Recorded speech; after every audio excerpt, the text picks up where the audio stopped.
ఇల్లు మీది, రిజిస్ట్రేషన్ ఖర్చు మాది. క్రెడాయ్ ప్రివిలేజ్ కూపన్ తగ్గించుకోండి. ఈ మెగా ధమాకా ఆఫర్ పొందండి. CREDAI Vijayawada property show. నమస్కారం, వెల్కమ్ టు సుమన్ టీవీ. సాధారణంగా ముక్కోటి అనగానే అందరికీ విష్ణు ఆలయాలు, వైకుంఠ ఏకాదశి గుర్తుకొస్తాయి. కానీ ఆ మహాదేవుడికి కూడా శివముక్కోటి అనే ప్రత్యేకమైన పర్వదినం ఉంటుంది. అసలు ఈ శివముక్కోటి విశిష్టత ఏంటి? ఇది ఎప్పుడొస్తుంది? ఆ ఆసక్తికరమైన ఆధ్యాత్మిక రహస్యాలను శైవాగమ పండితులు శ్రీ వెంకటేశ్వర వేదశాస్త్ర ఆగమ విద్యాత్సభ పురస్కార గ్రహీత అయిన కుందుర్తి కృష్ణప్రసాద్ గురుకుల్ గారిని అడిగి తెలుసుకుందాం.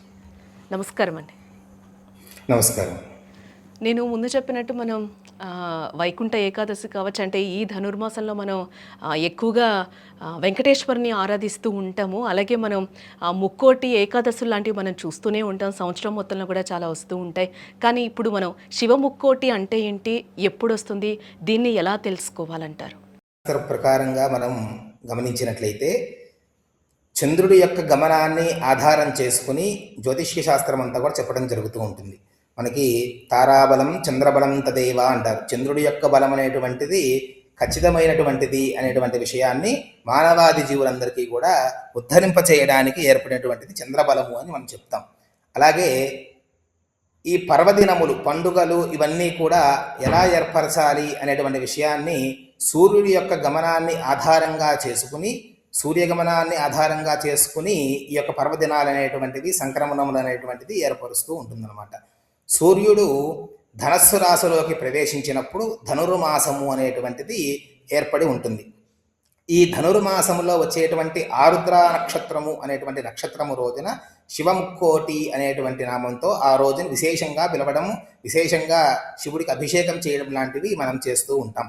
అయితే ఈ శివముక్కోటి ఏమి చేయాలి, అసలు శివముక్కోటి ఎలా ఆవిర్భావం చెందింది అంటే, పూర్వము శ్రీ మహావిష్ణువు ఆదిశేషుడిపై పడుకుని ఆనందంతో నవ్వుతూ ఉన్నాడుట. ఆ నవ్వడానికి గల కారణం ఏమిటి అని ఆదిశేషుడు శ్రీ మహావిష్ణువుని అడగగా, శ్రీ మహావిష్ణువు నాకు కైలాస పర్వతంలో ఉన్నటువంటి పరమేశ్వరుడు నాట్యమాడుతూ కనిపిస్తూ ఉన్నాడు, ఆ దర్శనాన్ని చూసి నా మనస్సంతా కూడా ఆనందంగా ఉన్నది అని చెప్పి విష్ణుమూర్తి చెప్తారుట. అలా చెప్పంగానే ఆదిశేషుడు, నాకు కూడా పరమశివుని యొక్క దర్శన భాగ్యాన్ని కలగాలంటే నేను ఏం చేయాలి తండ్రి అంటే, చిదంబరం అనేటువంటి ప్రదేశానికి వెళ్ళి చిదంబరములో నువ్వు పరమేశ్వరుడి గురించి తపస్సు చెయ్యి, ఆ పరమేశ్వరునికి తప్పకుండా దర్శనాన్ని ఇస్తాడు అని చెప్పేసి ఆదిశేషుడికి శ్రీ మహావిష్ణువు చెప్పడం జరుగుతుందన్నమాట. అలా చెప్పిన తర్వాత ఆదిశేషుడు చిదంబరానికి వెళ్ళి ఘోరమైనటువంటి తపస్సు చేస్తే, ధనుర్మాసంలో వచ్చేటువంటి ఆరుద్ర నక్షత్రము రోజున నటరాజస్వామిగా ఆ యొక్క ఆదిశేషుడికి స్వామి దర్శనం ఇస్తాడు. అందుకే చిదంబరంలో నటరాజమూర్తిగా మనం దర్శనం చేసుకుంటూ ఉంటాం ఆ చిదంబరేశ్వరుణ్ణి. అలా ఈ శివముక్కోటి నాడు విశేషంగా ఎవరికి చెప్పబడుతూ ఉంటుంది అంటే, నృత్య కళ మీద ఎవరైతే ఆధారపడి ఉంటారో వాళ్ళందరికీ కూడా ఖచ్చితంగా పూజించవలసినటువంటి రోజు ఏదన్నా ఉన్నది అంటే అది శివముక్కోటి అనేటువంటి పర్వదినంగా చెప్పవచ్చు. మరి మిగతా మానవాది జీవులందరికీ కూడా ఏమిటి ఫలితము అంటే, సాక్షాత్తు ఆదిశేషుడంతటి వాడే తరింపబడినటువంటి శివముక్కోటి పర్వదినము కాబట్టి మానవాది జీవులందరూ కూడా ఆ శివముక్కోటి, ఎవరైతే సాక్షాత్తు పరమశివుడే నటరాజమూర్తిగా భూమి మీద అవతరించినటువంటి పర్వదినమున ఎవరైతే భక్తులందరూ కూడా స్వామిని దర్శనం చేసుకుంటారో వాళ్ళందరూ చేసినటువంటి పాపకర్మలన్నీ కూడా సంహారమయ్యి వాళ్ళందరికీ కూడా శుభం చేకూరుతుంది. ఆ పరమేశ్వరుడు తనలో కలుపుకుని అనుగ్రహమూర్తిగా దర్శనమిస్తాడు అని చెప్పేసి మనకి ఆగమశాస్త్రం తెలియపరుస్తూ ఉన్నది. అలాగే పరమశివుడికి ఈ శివముక్కోటి నాడు ఏమి చేయాలి, ఎలా పూజించాలి అంటే, శివలింగానికి ఈ ధనుర్మాసం, ఈ చలికాలం అంతా కూడా మత్సలుగా ఏర్పడిపోయి ఒక ఫంగస్ అనేటువంటిది ఏర్పడుతుంది.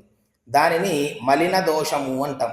ఆ దోషము ప్రాయశ్చిత్తం, ఆ దోషం పోవడానికి శివుడికి ప్రత్యేకంగా ఏ మాసములోనూ ఎప్పుడూ కూడా చేయని విధముగా వేడి నీరుతోటి ఈశ్వరుడికి అభిషేకం చేస్తారు. ఈ ధనుర్మాసంలో ఈశ్వరుడికి విశేషంగా వేడి నీరుతో అభిషేకం చేస్తారు.